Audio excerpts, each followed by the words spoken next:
very nice. It's candy apparatus on sale today. If you want to take a look at it. Perfect 12 area house is clear. Very nice vehicle. Everybody stay calm. Alright, all I'd like to know is where Call the alarm. What's going on?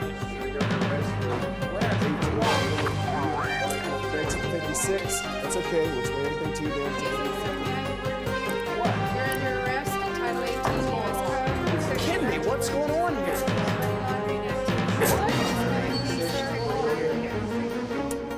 what's the read? Talk to my lawyer. Okay. That's okay. It's a phone call. That's okay. Let's wait all day.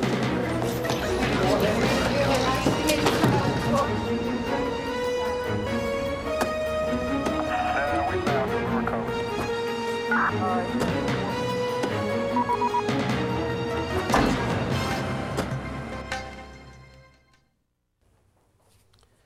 What kind of incident in a dealership could cause the kind of activity you just witnessed in this reenactment? Hello, I'm Charles Intriago, and I can tell you because as publisher of Money Laundering Alert, I've spent years warning dealers about the possibility of this very thing happening right on their own premises. Federal agencies across the board have committed to a more rigorous effort to reduce crime, especially drug dealing. A major weapon in this fight has been the strict enforcement of two separate laws: the money laundering statutes and the IRS cash reporting rule. Because these laws are so important to the anti-crime effort, the government is adamant that dealership employees abide by them, first by reporting all cash sales over $10,000, and second by refusing to participate in any money laundering schemes. The purpose of this training program is to teach you how to comply with these laws. First, we will explain money laundering, what it is, and your responsibility to stop any attempt to launder money in your dealership. Next, we'll get into the specifics of cash reporting, including the government's definition of cash, reportable transactions, reporting requirements, and how to handle customers who try to get around the rule. Because transaction procedures vary from dealership to dealership, not every vignette will apply to your role in the store. But the law is everyone's responsibility, and you will benefit from knowing about it. Your actions could save you and your dealership from an embarrassing and expensive situation. Let's begin first with money laundering. What is it? And what should you do if it becomes a factor in the sale of a car? Money laundering happens when individuals knowingly take money derived from illegal activities and convert it to some other form, such as a car. It is routinely attempted by cash-rich criminals, particularly drug dealers. Other crimes that generate dirty money include robbery, prostitution, and illegal gambling. The money laundering statutes were enacted to make it as difficult as possible for criminals to transfer or spend the money they make in various illegal activities. So, how do you know if you're selling a car to a criminal? Well, here's a situation in which you may find yourself. Hey, man. Hi, sir. What's up? Hi, I'm Hank Andrews, Okay. and is there anything I can do for you, sir? Yeah, I'm interested in that red XJ4 you have out in the front lot. Mm-hmm. Yeah. It'll match the same car that I bought last month. Last one. Mm-hmm. Great. I'll tell you what, let me go get the keys, and we can take a little... Don't worry about the ride, man. Sticker price is $38.9. Right. The cash right here. Yeah. Take the money, man. What's the matter? Don't you read the papers? Junk's back on the street big time. And the junkies keep the cash flowing for guys like me. You see, business is good, Hank. Maybe I'll be back next month to buy another car. What do you say?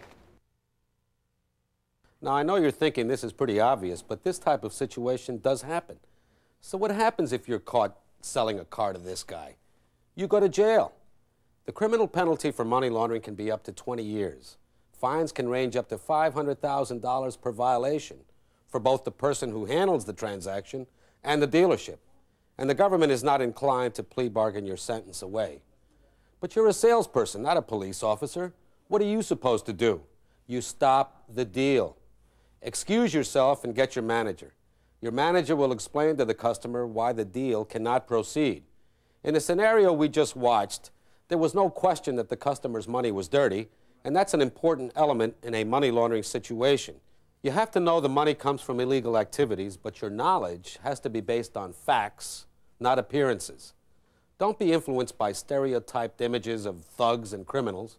Money launderers come in all shapes and sizes, and some of them look perfectly respectable. You can't know if people are criminals by the way they look. The salesperson did not have knowledge of any illegal activity until the customer let him know that he sells drugs. Wouldn't it be easier to ignore the facts or try to discourage the customer from being so obvious? Tempting? Yes. Easier? No. As a salesperson, you walk a fine line, so you have to pay attention to everything that's said. You can't make rash assumptions, but once you have knowledge, there's no turning back.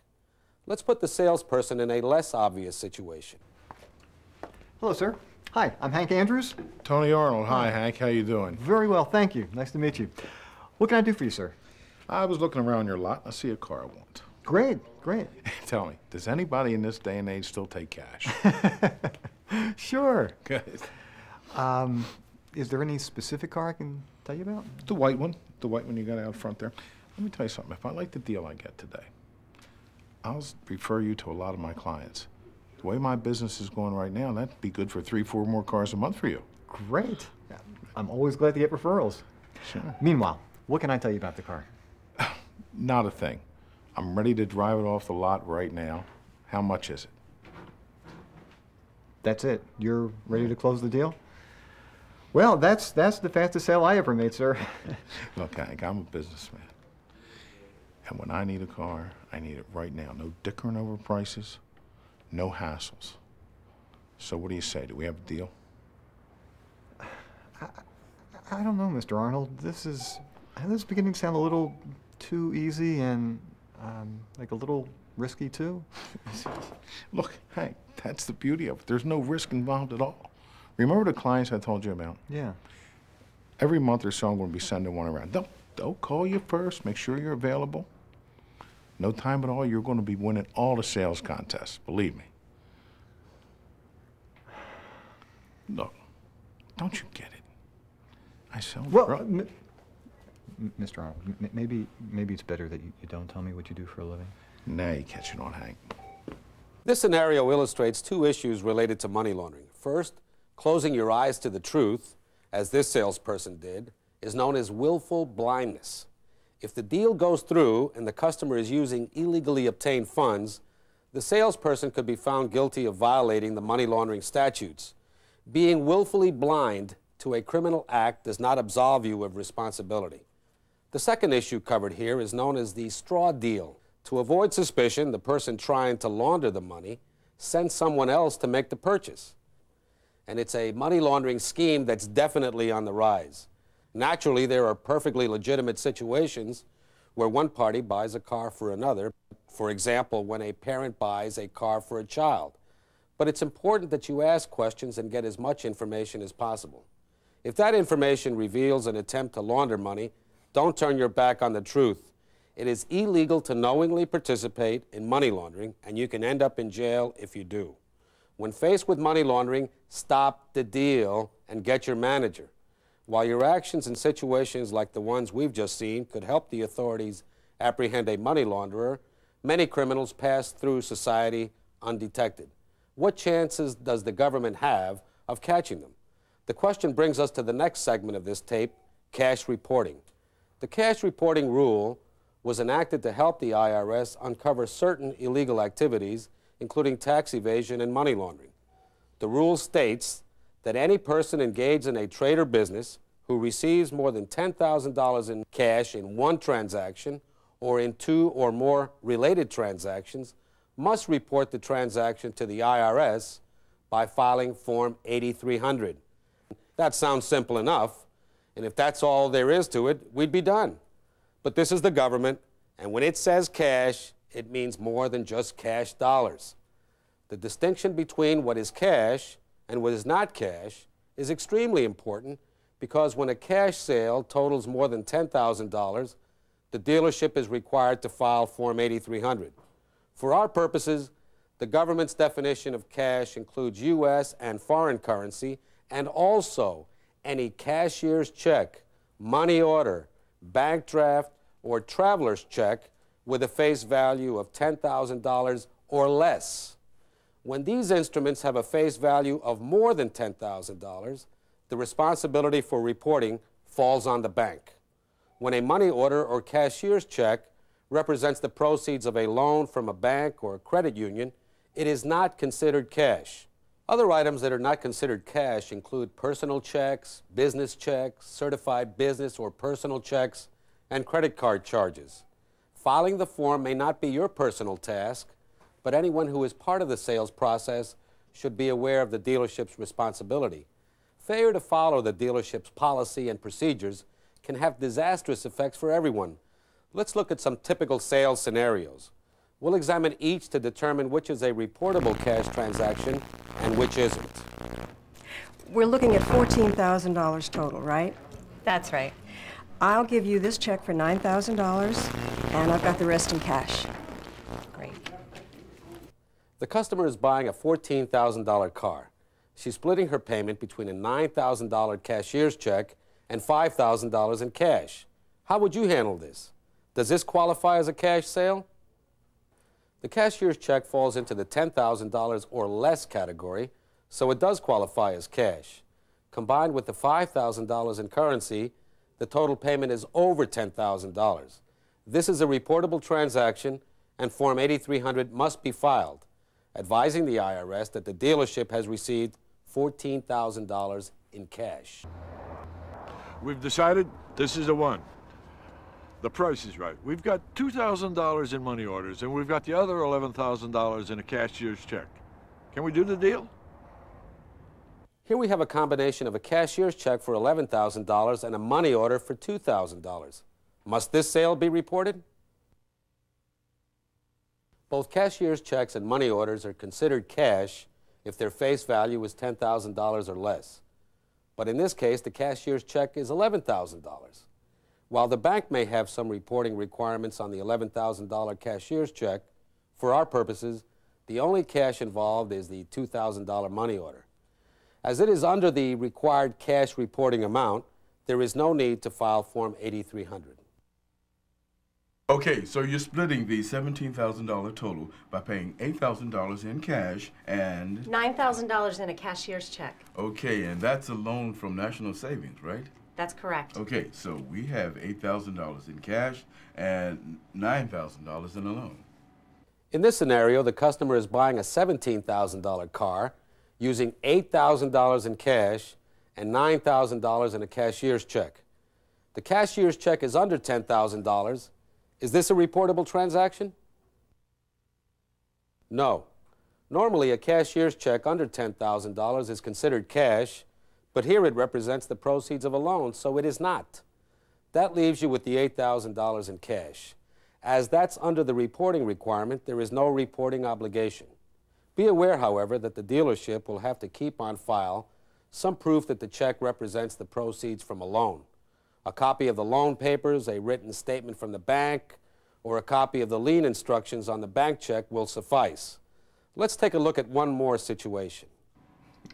Kathy told me your new car came in yesterday. That's right. Yeah. Have you seen it? Yes. It's incredible. Leather interior, CD player, top-of-the-line sound system, power, everything. Yes, and according to this, the best alarm system on the market. I guess so no one will take off with it, right?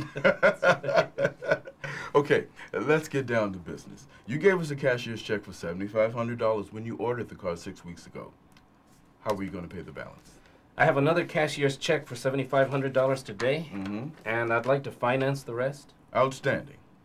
In this situation, the customer has made two separate payments of $7,500, each with cashier's checks. The two payments total $15,000, but they were made 6 weeks apart. Must these transactions be reported? Yes. When two or more related cash transactions total more than $10,000, you are required to file Form 8300.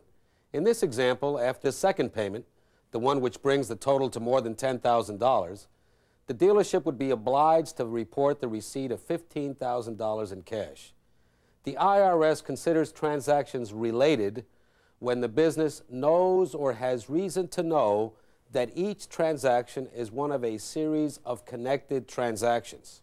Further, Any cash transactions conducted by the same party or parties within a 24-hour period are considered by the IRS to be related regardless of whether they involve the same vehicle. Now, these are just a few of the typical sales situations you're likely to run into. The information that accompanies this videotape will help clarify all the variables we have discussed. For the most part, when you're dealing with a cash sale, the issues are straightforward. Do you need to report or not? If it's a cash sale of more than $10,000, you do. If you have any questions about whether or not a transaction should be reported on Form 8300, ask your supervisor. Be aware that the government does not consider ignorance of the law an excuse for not following it. If you forget the form or set it aside by mistake, the government could claim that you ignored the filing requirements deliberately. Their term for that is intentional disregard of the law, and the penalties are steep, between $25,000 and $100,000 for each violation. Now, the fines for failing to report cash transactions, although severe, are civil penalties. But any deliberate attempt to avoid the IRS reporting requirements is known as structuring, and it's a criminal offense which will be prosecuted as a felony. This can mean jail time and a permanent arrest record for the employee found guilty of structuring. The dealership can also be held liable, resulting in heavy fines. You structure a deal when you try to help a buyer find a way around paying cash in order to avoid reporting the transaction, like this. So you want to pay for the car with a $9,000 cashier's check and $5,000 in cash? Uh-huh. That's what I'd like to do. Well, I don't know if you know this or not, but when a cashier's check is $10,000 or less, the government considers it cash. And when that happens, I have to file a report with the IRS. Why don't you just deposit the money and then write a personal check for the car? This F&I manager is guilty of structuring. He's attempting to avoid the IRS reporting requirements. That is a felony, and the penalty is a jail sentence. What about this next scene? What do you think? Guilty or not? Okay, let's get down to it. I want the car. I'd like to buy it right now just the way it is. I don't believe in wasting time. Okay, great. How are you thinking of paying for it? You have an excellent finance rate right now? Well, I've got the best finance rate right here. 18 grand. You've got $18,000 in cash? That's right. So let's do the deal. I take the car, you get to thumb through lots of $100 bills. No problem. And you don't have to report this then, right? All right, I see it makes you a little nervous. How about I give you $9,000 in cash, and I'll write a personal check for the rest. You don't have to report that then, right? Great, that should work. Oh, great. Bad move. Any attempt to avoid the IRS reporting requirements is structuring, and it's illegal regardless of who initiates the structuring. The law specifically says that any person or entity, including the business itself, which prevents or attempts to prevent a business from filing Form 8300 is guilty of a felony. That means it's illegal whether it's the salesperson who tries to finesse his or her way out of the filing procedures or, as we saw in that scene, the customer. If you agree to the deal, you are guilty of structuring.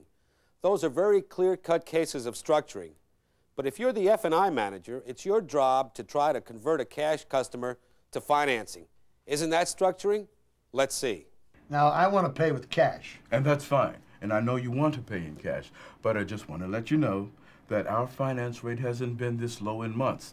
A lot of our customers are taking advantage of it, and I think it would be to your advantage to consider financing. While this conversation may sound like structuring, it is actually a perfectly legal financing conversation. Trying to manipulate the sale away from cash in order to avoid filing Form 8300 is illegal. Selling financing is not. Just be sure you don't suggest any change of payment method other than financing. And don't discuss or even mention the cash reporting regulations or Form 8300. They have nothing to do with financing. You have every right to sell finance. Do that and nothing more, and structuring violations will not be an issue. As for actually filling out the form, it's fairly simple and straightforward. Most of the information you need will be gathered during the normal sales process once you get down to the paperwork. Customer's name and address, proof of identity, amount of cash received, and the monetary instrument or instruments used. Detailed instructions are provided on the form itself. One exception might be the Social Security number, which is required in line 6 of Part 1 and line 19 of Part 2. Occasionally, customers question your need for this information or balk at supplying it. Does this mean they have something to hide? Of course not. But when these situations arise, they can, with just a word or two, turn into structuring situations. Don't let this happen to you. The consequences are too severe. Never discuss the dealership's cash reporting requirements with any customer. The customer is not involved with the filing of Form 8300 in any way. If your customers have concerns about providing the information you need, or if they mention the cash reporting requirements, refer them immediately to your manager, who will explain the dealership's responsibility and answer any questions they may have. Regardless of the kind of cash transaction, single or multiple parties, straight currency, or a combination of monetary instruments, when the dealership receives more than $10,000 in cash, Form 8300 should be filed promptly within 15 days of receiving the cash. Some states have additional filing requirements when dealing with cash sales. Check with management to see if anything besides Form 8300 needs to be filed in your jurisdiction. If everything we've discussed makes you feel a little nervous, that's good. We are dealing with serious matters that can affect not only your career, but also the very life of the dealership and the well-being of your fellow employees. If you're not certain whether a transaction is a cash sale, get clarification. Do not do or say anything which might be construed as structuring a deal. Remember that there is no need to mention cash reporting regulations to your customers at the time of sale. The dealership files the form with the IRS. It's as simple as that. The dealership is required to notify the customer in writing that Form 8300 has been filed, but that can be done with a simple form letter anytime on or before January 31st of the following calendar year. The letter will state when the form was filed and the purchase involved. A sample letter of notification is provided in the study guide. Mistakes do happen, and if the dealership's track record for cash reporting is good, the IRS may recognize the violation for what it is, an oversight. By following your dealership's procedures for cash reporting, you'll be doing all you can to prevent more serious problems. We've discussed both money laundering and cash reporting. Let's take a look at one more scenario and see if you can spot the issues involved. Well, you were very lucky. We just got that car in today. How did you want to arrange payment? Well, I have $9,900 in cash from my husband. He collected from his bookie yesterday. So why don't we make this a straight cash deal, okay? Great. So the $10,000 shouldn't be any problem. Good. This situation underscores a number of things. First, this is a definite money laundering situation. The customer admitted the cash came from illegal gambling. The F&I manager should have stopped the deal immediately. Second, it doesn't matter that the cash is under $10,000. Cash reporting and money laundering are two different things. Finally, it shows that appearances can be deceiving. Criminals can look just like everybody else. Okay, let's review what we've learned today. First, money laundering is a crime, period. It can't be fixed by ignoring the facts, and it can't be fixed by filling out a form. If you knowingly take money derived from illegal activities, you can face money laundering charges whether or not you filled out Form 8300 and filed it. When confronted with what appears to be a money laundering attempt, stop the deal and get your manager involved. Second, cash sales over $10,000 must be reported to the IRS. Cash can be any amount of U.S. or foreign currency, a bank draft or traveler's check, with a face value of $10,000 or less, as well as any cashier's check or money order with a face value of $10,000 or less, unless it represents the proceeds of a loan. You have 15 days from the receipt of the cash to file Form 8300. You have until January 31st of the following year to notify the customer. Intentionally disregarding the reporting requirements is a serious offense. Any attempt to structure the deal in order to avoid the cash reporting requirements is a felony. In every aspect of the regulations and laws we've discussed, dealerships are being carefully watched. How can you be certain you're always within the law? Try this. You know what a routine transaction looks or feels like. If any transaction looks or feels different, check it out. Take no chances. Remember, the buck stops here.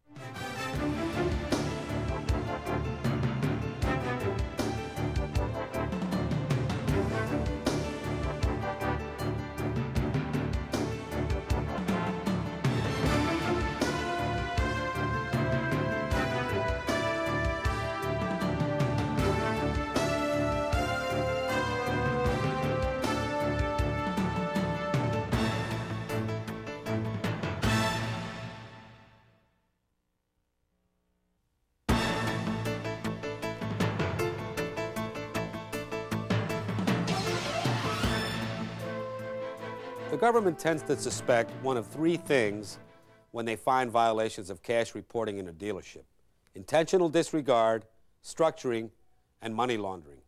The assumption is that the dealer or management could have somehow prevented the violation. And because there is not much sympathy for these situations, the penalties are particularly stiff. Fines can run as high as $100,000 for each violation of the cash reporting law. The fines the dealership pays are per violation. That means that if your employees do not report, let's say, 10 cash transactions, and the IRS discovers the violations, at the very least, you will be fined $50 for each missing report. If the government can prove that your failure to file was intentional, the minimum fine will be $25,000 for each violation. Multiply that by 10, and you've got a fine of $250,000. Heck, you'd be better off giving the cars away. As bad as the fines for cash reporting violations sound, the consequences for money laundering are far worse. Your assets, including the dealership itself, can be seized, and the laws regarding seizures are written in such a way that even if you're found innocent of any wrongdoing, you still have to go back to court to retrieve your assets. Even if you win the criminal case, it may be a moot point. In the time it takes to recover your assets, your working capital may be sorely depleted and you could lose your entire business. We haven't even mentioned repercussions from the manufacturers, but, like the government, manufacturers take a dim view of dealers violating any law. All manufacturer franchise agreements state that a felony conviction against a dealership or anyone in upper management is grounds for immediate termination of the franchise. All in all, it's not a pretty picture. Money laundering and cash reporting are serious issues. How can you protect yourself and avoid the problems that could occur? Begin with thorough employee training. This videotape should be required viewing for all sales employees. The next step is to document their training. Have them sign a statement verifying that they have watched the videotape and understand their responsibilities where cash reporting, structuring, and money laundering are concerned. Keep this documentation in the employee's personnel file. You should also develop a written policy. Basically, a written policy is an agreement that the employee signs to the effect that he or she will abide by your policies and procedures for cash reporting and money laundering controls.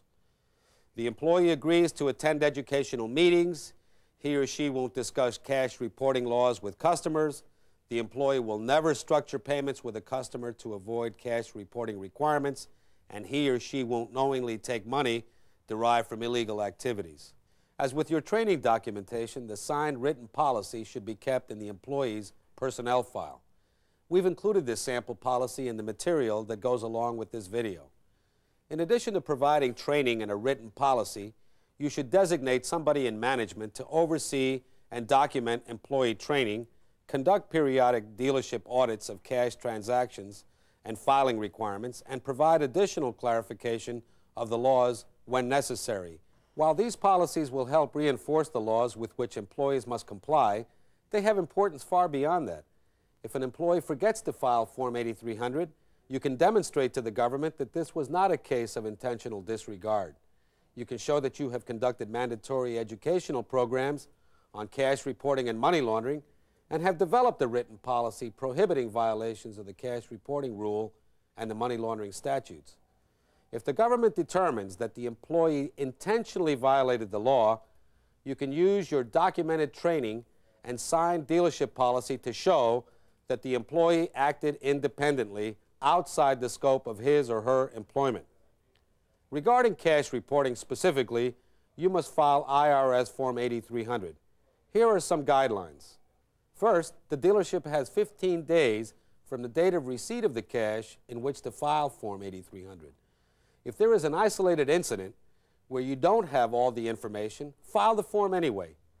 Get transactions on file so there is a record of them. Filing the forms is important because it shows the government that your dealership has a history of compliance. In case of an oversight, and mistakes do happen, your paper trail could help you counter any allegations of intentional disregard. Second, notify the customer. Even though Form 8300 is a matter between your dealership and the IRS, and the customer does not have to sign anything, you must notify the customer in writing that Form 8300 has been filed with the IRS, and you must do this before January 31st of the next calendar year. A sample form letter is provided in your study guide. Another area of concern for managers is how to handle a structuring situation or questions regarding the cash reporting requirements. In this tape, we have instructed salespeople to refrain from discussing the cash reporting rule with their customers and to refer the customers to you instead. When that happens, what should you say? I understand you have some questions about the cash reporting requirements. Mr. Johnson, there really is no way around filing this form. We're required under federal law to report all cash transactions over $10,000 to the IRS. But I want you to know, the IRS is not going to look at this form and assume you've done something illegal. Over 150,000 cash report forms were filed with the IRS last year, and the vast majority of those, no audit or any other action was taken by the IRS. So the bottom line is this: we have to file the form, but it shouldn't have any impact on you. So let's start the paperwork so we can deliver that new car to you today, okay? Ultimately, any discussion concerning the cash reporting requirements can be boiled down to two statements. One, the dealership is required to file Form 8300 by federal law. Two, there are no exceptions to the rule. What about money laundering situations? How do you handle a customer who appears to want to launder funds or has, in fact, admitted that his money comes from illegal activities? I'm glad we're able to find the car you needed. Right.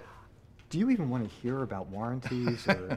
That's not necessary. I don't keep a car long enough for that to be a concern.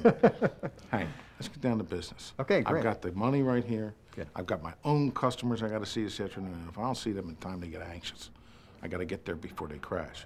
Just like in your business. Customer service is the name of the game today, right? Yeah, I mean, even for junkies? Or... Especially junkies. Oh, Jim, hi. Mr. Arnold, this is Jim Morgan, our sales manager. Hi, Jim, how you doing? And Fine, Jim, Mr. Arnold. Mr. Arnold just selected a car, and we're ready to get down to business. Anything out of the ordinary on this one?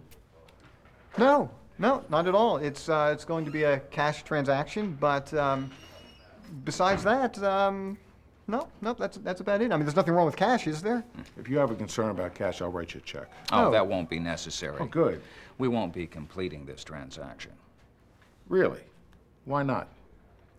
Well, Mr. Arnold, I overheard you discussing your business with Hank, and I'm concerned that the money comes from an illegal activity. I don't really look like a criminal to you, do I? No, sir, you do not. But I can't ignore what I've heard. We can't sell you a car. Jim, the manager, has taken care of the money launderer. But what about his employee, Hank? Don't take chances with employees. If you have any concerns that an employee is engaging in money laundering or structuring, it's your job to investigate promptly and terminate the employment relationship if your findings warrant it. The employee's signed copy of your written money laundering policy will provide support for your decision. Now let's briefly recap management's responsibilities regarding money laundering and the cash reporting requirements. First, train your employees so that they fully understand the dealership's procedures for reporting cash sales to the IRS and for handling money laundering situations. Document their training. Second, develop a written cash reporting and money laundering policy, making it clear that any attempt to launder money or structure a deal is prohibited. Have each employee sign a copy. Keep the signed policy in the employee's personnel file. Third, develop a formal system for tracking cash transactions of more than $10,000 so that Form 8300 is filed in a timely manner and the customer is notified by January 31st of the following year. Fourth, designate somebody in management to review cash reporting and money laundering procedures and ensure that they are being followed. Let us remind you again that these laws have had a positive effect on the government's efforts to catch criminals. Consequently, law enforcement agencies will continue to monitor dealerships. And when they find violations, they will take a no-nonsense approach to prosecution. You need to be diligent in protecting your dealership from any violation of these important laws. Ultimately, the buck stops here.